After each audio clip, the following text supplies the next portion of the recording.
Good morning, viewers, and welcome back to the Tobago Updates morning show. We're just at about 7:17 a.m. and certainly happy to have you here with us this morning. I'm Julien Skeete, and we're heading on into this first interview this morning. We have joining us online Tamika Seales-Mansano, Director of Food Crop Production of the Division of Food Production. Good morning to you and welcome. Good morning, everyone. Thank you for having me on this morning. All right, certainly. We're diving straight on in. I don't know whether to say you'd have had the distinct pleasure of reporting to the GSC, or you were called before, along with your team, to report on matters related to the division. So let's start there. One of the issues that certainly arose is discussions regarding what is being defined as the decline in Tobago farmers. This is something we've long been proud about, Tobago being able to produce. Yes, we know that there have been reductions, but it seems to be of a greater number than we would have anticipated over time. Tell us a little bit about that. Right. Well, good morning again, everyone. Just to clarify, I think it was taken a little bit out of context. I would have said that we have registered 4,037 farmers, which is an uptick from 2015, which was 1,009. We would have done a Tobago Farmers Survey in 2022.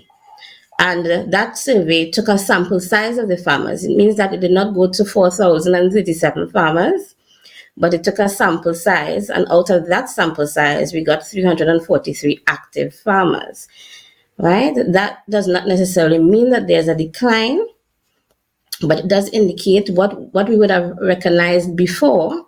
When I say before, I would say about 2020, thereabouts, is that there was an aging farmer population, right? So that the division recognized that in order for the farming community to continue to perpetuate, you would have to begin to make some direct interventions. And that is what started to happen during that time. We would recognize that there are challenges in agriculture in terms of the demography of Tobago. We have between farmers on lands between 0.2 and 0.4 hectares.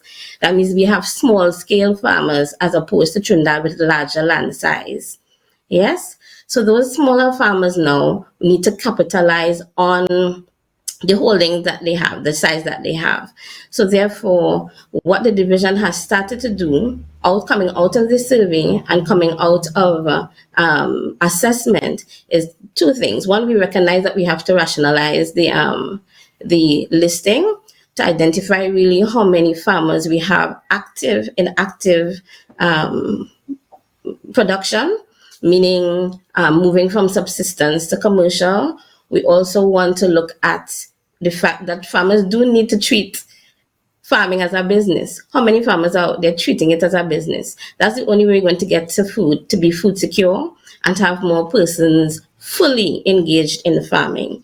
So right now we have a number of farmers that are what we consider part-time farmers. It means that they have another job and they do the farming part-time. Farming needs a certain degree of commitment. If you're going to be just relying on rain-fed and normal manual labor.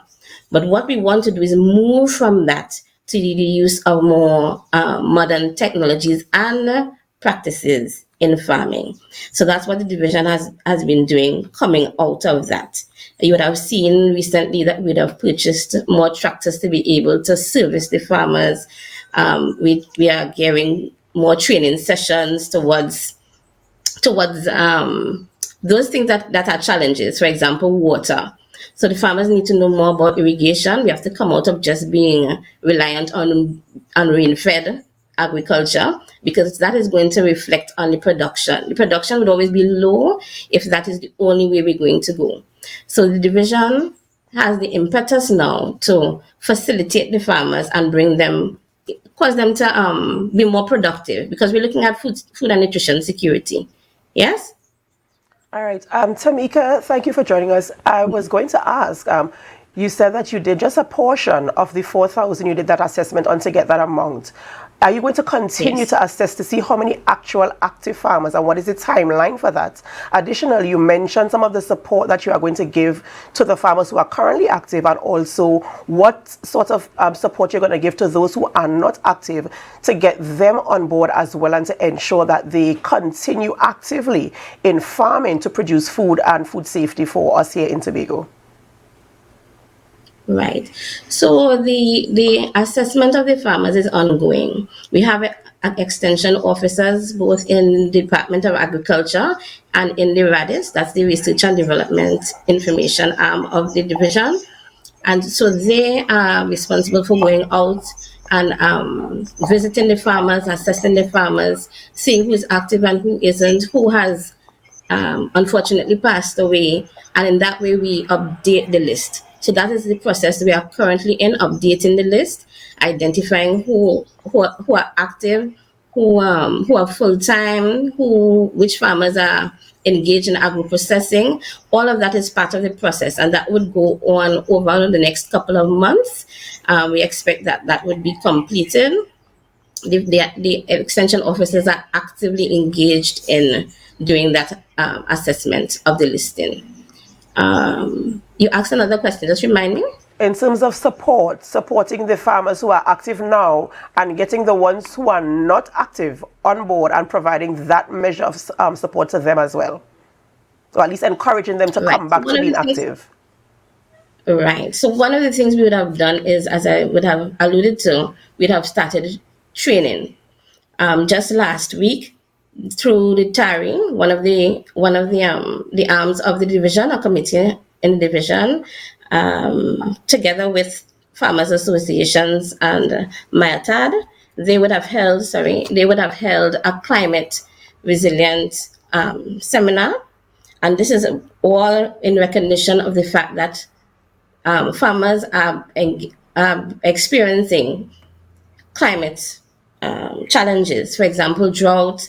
In some cases, there would be excess rain and landslides in some parts of Tobago, and what you can do to mitigate those things, right? Not just one at the technology level in terms of shade houses, in terms of nutrition of the plants, and so on. Right, so that's one of the things we're doing, focusing on climate smart technology, focusing on techniques, as I said, modern techniques and practices, the irrigation, the to make it more efficient methods of irrigation, conservation of water for those periods of drought, which we haven't been doing. We're looking at introducing hydroponics. Last year in October, through the home gardening unit, we would have begun introducing hydroponics to to our home gardeners, yes. But even within the home gardening unit, you find a lot of times some farmers engage, they partake in it, and we have, of course, the progression of home gardeners into farming because they get engaged in the home gardening process.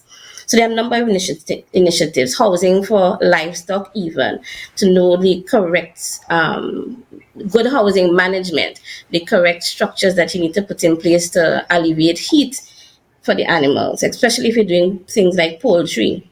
Yes? So these are there are many different interventions that we are making to bring the farmer forward. And of course, we want them to not just be farmers alone, but look at farming as a business, not just going out there as a hobby and plowing the land, yes. But we're looking at it as a business. So that is why we are looking at bringing on shortly an agri-development center, and that agri-development center would act to assist the farmers in terms of developing business plans, where they would go to access for guidance to access grants and loans, that kind of thing. So the division is poised to make direct interventions to support our current farmers and those who want to begin production.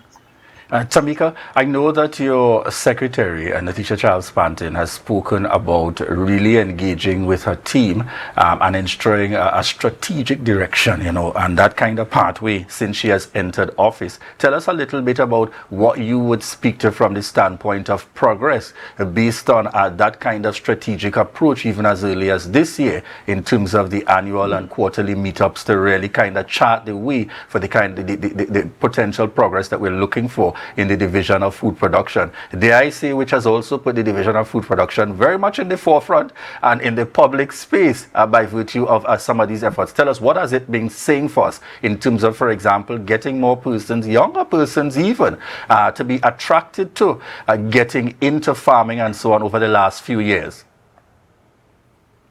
Great.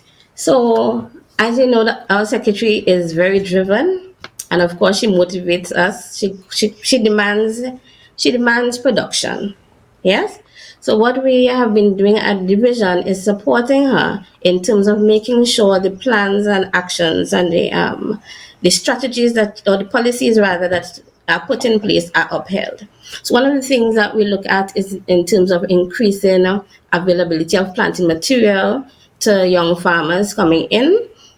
We've already seen an increase in the number of young farmers registering. Yeah.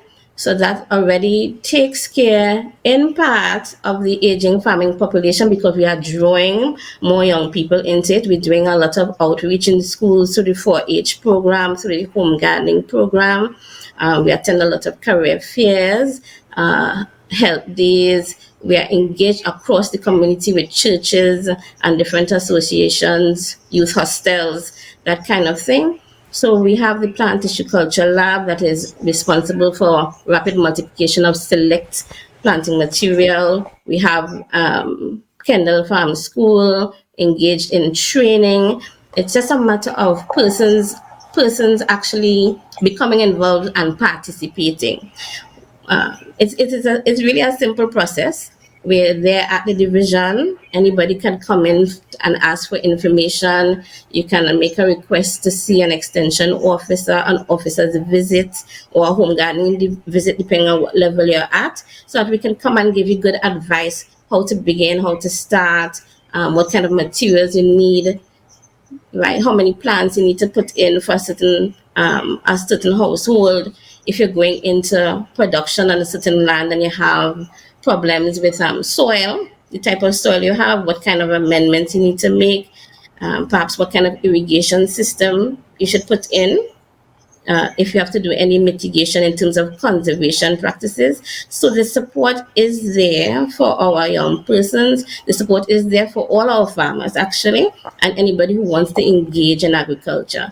Just in March of last year, we would have introduced technology into schools in the form of smart watering hydroponic systems to get the students engaged. We want to come out of the fact that, out of the idea that agriculture is just going to hard work, plowing the land with your hand and that kind of thing. No, we have to move out of that a bit. There's a place for that, yes, tradition is good, but we have to move into more modern times. And we are prepared to take everybody step by step, hand in hand.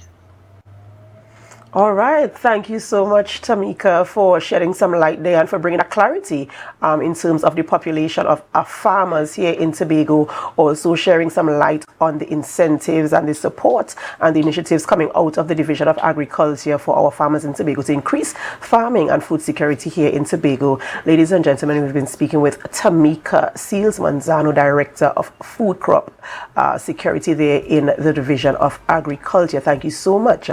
Ladies and gentlemen, we're going to go for a short break before we continue conversations in studio with our guest. And before we go for a break, of course, we invite you to share the live, share the live, share the live. We'll be back.